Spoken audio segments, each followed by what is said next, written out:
Kazickų šeimos fondo vienas iš svarbiausių prioritetų Lietuvoje – investuoti į jaunimo švietimą ir įgalinimą, daugiausia dėmesio skiriant socialinę atskirtį patiriančiam ir regionuose augančiam jaunimui. Tikėdama šią svarbią misiją, 2015 metais Peter Kazickas inicijavo programą Jaunimas gali, kurioje per sportą ir edukacinės veiklas ugdomi asmeniniai bei socialiniai gebėjimai.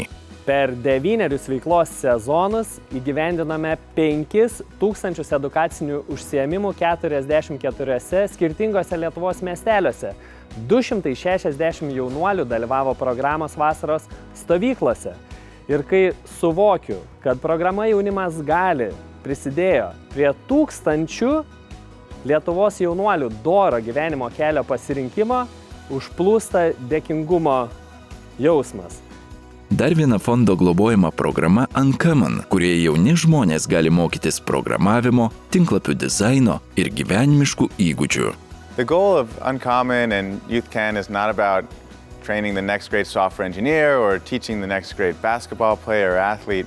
It's really about creating a safe and inclusive space for young Lithuanians to thrive and explore their curiosity. Be šeimos inicijuotų programų, fondas jaunimo srityje veikia ir kitų partnerysčių pagalba. Kazickų šeimos fondas labai stipriai prisidėjo prie mūsų jaunimo bendruomenės namų atnaujinimo.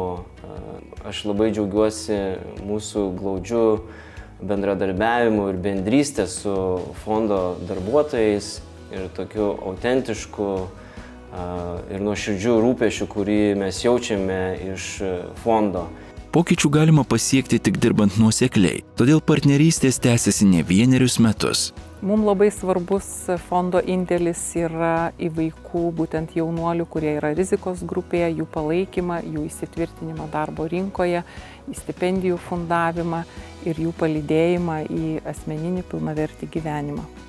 Jau beveik 20 metus remiama tarptautinių mainų programa Assist augina politikos, verslo ir švietimo lyderius. We want this program to be accessible to any bright and deserving students, regardless of their socioeconomic background.